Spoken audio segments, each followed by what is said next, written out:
दो लाइन आदिनाथ भगवान की जो पूजन की है उसमें दो लाइन में सब सार आता है। कोई भी ज्ञानी की कोई भी रचना हो या कोई भी वचन हो, सारे द्वादशांग का सार उसमें निकल जाएगा। क्योंकि ज्ञानी में और आदिनाथ भगवान में कुछ अंतर ही नहीं है। ऐसा हो सकता है? तो ज्ञानी तो पशु भी होता है, नारकी भी होता है, देव भी होता है, मनुष्य भी होता है।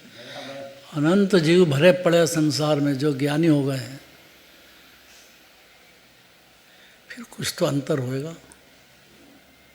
कोई अंतर नहीं है।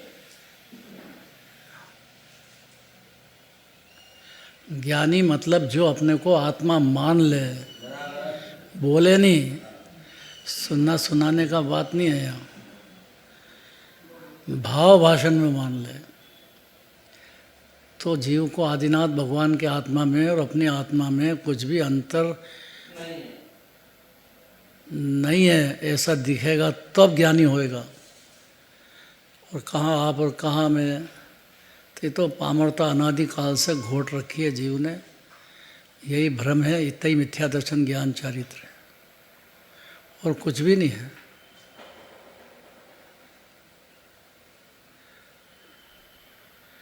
देखो ध्यान से सुनो।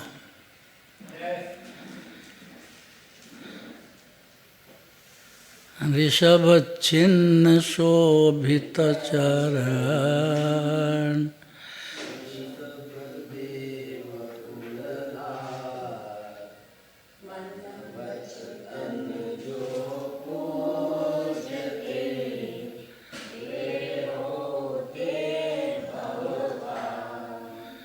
अब शर्त लगा दी एक, मन से, वचन से और काय से जो ऋषभ देव भगवान की पूजा करेंगे, भक्ति करेंगे, उनके गुणगान गाएंगे, उसके लिए 3 शर्त है। ऋषभ देव भगवान हो कि अजितनाथ भगवान हो कि 24 भगवान हो, आज के हों कि अनंत काल बाद जो तीर्थंकर बनेंगे वो हों, विवेक क्षेत्र के हों कि या भरत क्षेत्र के हों, कुछ अंतर नहीं होएगा। क्योंकि सभी आत्मा सिद्ध समान विराजमान है।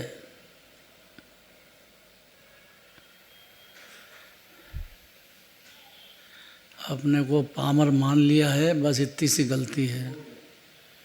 पामर नहीं है जीव, प्रभु है। स्त्री हो, पुरुष हो, पशु हो, उससे क्या फर्क पड़ता है? ये तो बारदान है ऊपर का। बाबूजी कहते हैं ना बारदान है साहब। बाबूजी शरीर बारदान है क्या? माल तो ज्ञान है। हाँ, शरीर को बारदान मान लिया तो पार हो जाएगा जीवन। मानता ही नहीं है ये बात, क्योंकि उसको लगता है कि यही मैं हूँ, तो इसके मोह जाल में फंस गया है बुरी तरह से। अब चिंताएं कितनी, खाने की, पीने की, विषय की, कषाय की। इसलिए 3 शर्त लगा दी। कौन जीव सिद्ध पद पाएगा, अनंत भगवान बनेगा? कौन जीव बनेगा? कि जो मन से, पहली बात, सबसे बड़ी बात तो मन को कंट्रोल करना, अपनी आत्मा के ध्यान में, अपनी आत्मा की श्रद्धा में एक क्षण भी लगाना, बस एक क्षण बहुत है। कितना?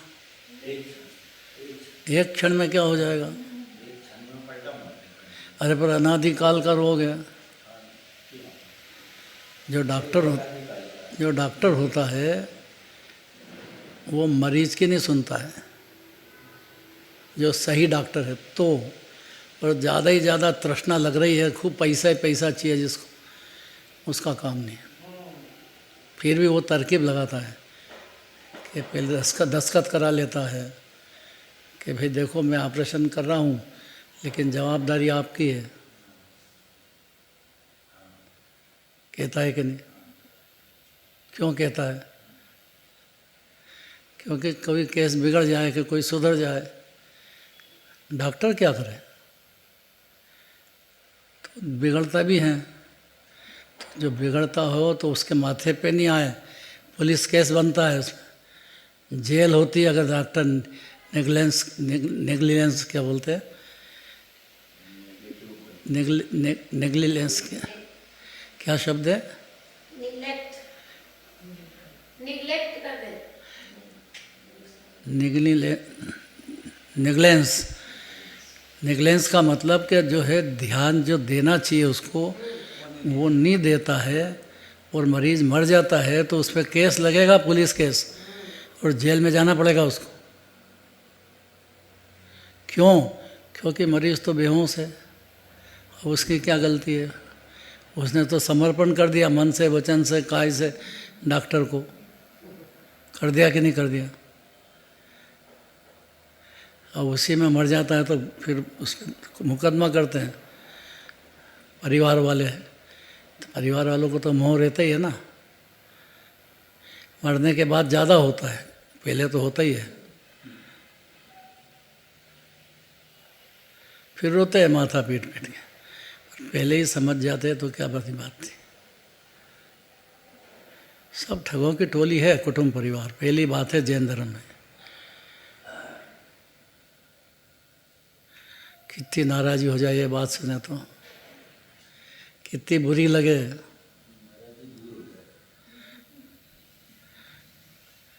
नाराजी दूर हो जाए, नाराजगी बचेगी नहीं। उनसे खिला दो हमारे।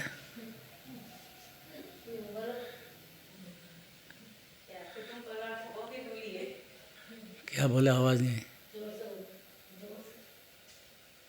संसार के जितने भी सहयोग है सब ठगों की टोली ही है। कैसी बात करते हो? सासू जी यहीं बैठे हैं। यथार्थ है, सब स्वार्थ की दुनिया है। अभी घर पे मालूम पड़ेगा ऐसा बोल के। क्या बोल रहे थे तुम?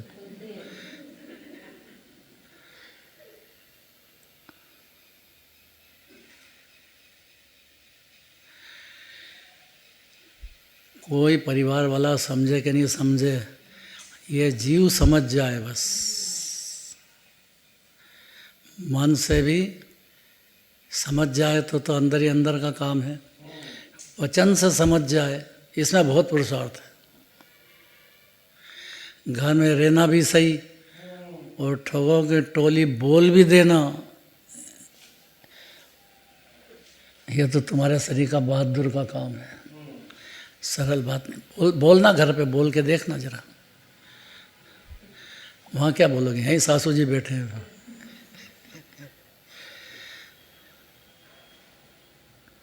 कितनी बुरी लग रही है बात है। हेमराज जी कितनी बुरी लग रही है। सही तो यही है, सही बात है। सही बात तो यही है। हेमराज जी सोचते ज़्यादा हैं, बोलते कम हैं। और देखते ना 24 घंटे। पोता एक तरफ जाए, लड़का मानता नहीं है, परिवार वाला किधर का किधर जाए, सब दिखता है। बहू में सुनती नहीं हैं? बहू में सुनती नहीं है, बेटा सुनता नहीं। बहू में बेटे विरुद्ध जाते हैं। क्या बहू और बेटे विरुद्ध जाते हैं। क्या समझ में नहीं है। मतलब परिवार सुनता नहीं है, किसी की कोई सुनता अगर ये दिखे ना तो उसी क्षण सम्यक दर्शन ज्ञान चरित्र चालू हो जाए। पर मन से दिखना चाहिए और वचन बोलने की भी हिम्मत करना चाहिए, डरना नहीं चाहिए। कोई भी हो, घर वाला हो, पति परमेश्वर, घर पे बोलो आप। बोलने की भाषा है ही नहीं कोई।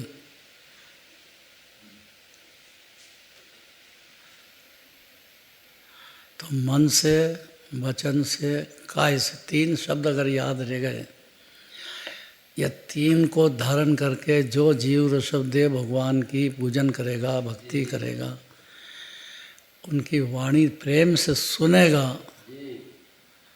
फिर मन में धारण करेगा, उस जीव के संसार सागर खत्म हो जाता है।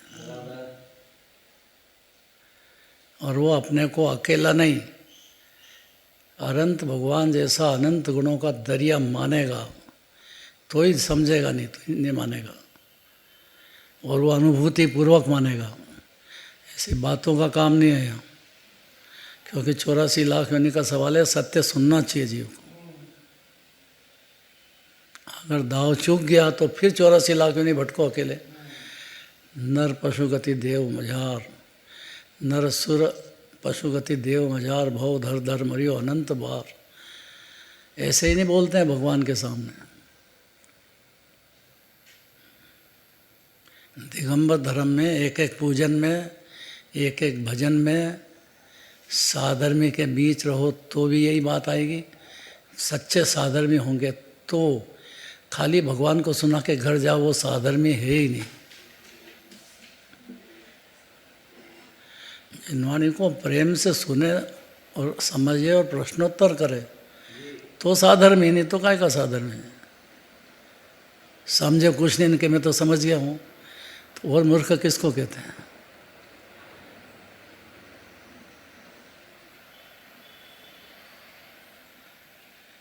तो क्या इतना सा नहीं समझते हैं कि जैसे जिनेंद्र भगवान है वैसे ही मैं हूँ। कौन दे देगा जवाब? समता हाँ, क्या? हाँ, जैसे जिनेंद्र भगवान है वैसा ही मैं हूँ। आप थे ही नहीं इतनी देर, कहाँ गायब हो गए थे?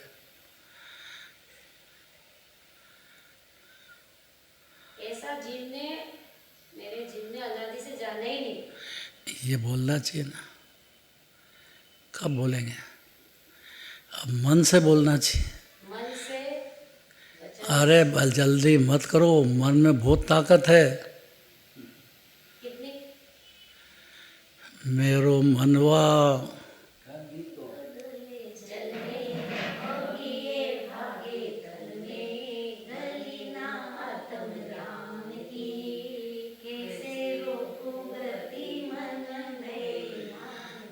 मन बेईमान है कि ये खुद मन के वश हो गया है।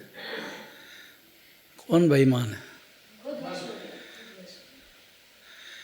मन भागता है, चंचल है, तो मन से वचन से दो से कंट्रोल करना तो बहुत अलौकिक बातें हैं। काय से भी करे तो भी बहुत बड़ी बात है, क्योंकि काय ही मान रहा अनादिकाल से अपने को। तो पृथ्वी कायक, जल कायक, वायु कायक, अग्नि कायक, वनस्पति का सब में अपनापन कर लिया जीवन। जिसको जो पर्याय मिली उसमें मगन हो जाता है जीवन। ऐसा हो सकता है? जोर से बोलो यार, आवाज नहीं आती। ऐसा ही हो रहा है, ऐसी भूल चल रही। इतना भी समझ जाए वो जीव भूल निकाल देगा। उसके हाथ में आ गया मामला, और वो भूल को भूल ही नहीं समझे। यहाँ सुने भागे दुकान पे, बस दे रहे हैं यहाँ से छूटे के भागे। अरे पर आपके पास पूरी ज़िंदगी खाने का है, फिर और काय के लिए चाहते हो? या बच्चे बड़े हो गए, पोते बड़े हो गए, और काय के लिए भागना चाहते हो? हैं? पैसा आता, मजा आता। मज़ा नहीं आता है, दुश्मनी निकालता है कि मैं तो जाऊंगा संसार में, तुमको कैसे बचाऊंगा, तुम भी चलो मेरे साथ। उसको दादाजी कहते हैं। मनी कड़क बात है, सत्य है। लेकिन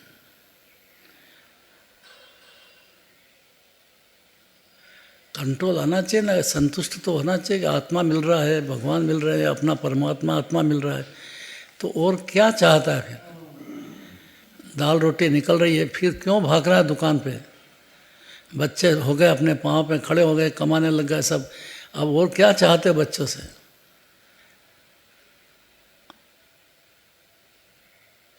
बाबूजी जी साहब, नाराजी तो नहीं है? प्रसन्न चित्त हो। क्या बोले? प्रसन्न चित्त। प्रसन्न चित्त हूँ। हाँ बस, प्रसन्न चित्त है वो पार हो गया।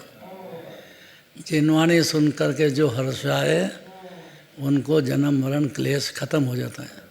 अरे हर्ष तो लाओ अंदर में, हाँ तो भरो कि जनराज में और मेरे में कोई अंतर नहीं है। वह तो 3 बार बोल दी। मन से बोल दो तो सम्यक दर्शन है, वचन से बोल दो तो सम्यक ज्ञान है, चारित्र में उतार लो ये बात तो सम्यक चारित्र, उसी को चारित्र कहते हैं। और कोई रत्नत्र नाम की चीज़ ही नहीं है जगत में, इतने ही 3 रत्न है ये। और देव शास्त्र गुरु पूछते 3 रत्न करतार और बोलो दिन को आरती अल्प सुगुण विस्तार। सारी जिनवाणी इस 3 बात का विस्तार करने के लिए है। शार्ट में समझो तो और विस्तार से समझो तो ये जीव का उपादान का काम है। इसलिए प्रसन्न चित्त होकर के ही दिगंबर मंदिर में आना चाहिए। बाकी श्वेतांबर मंदिर या अन्य मती का मंदिर आपने कुछ लेना देना नहीं, वो तो पहले से ही त्याग हो जाना चाहिए। कुदेव को गुरु को शास्त्र का त्याग तो पहली बात है।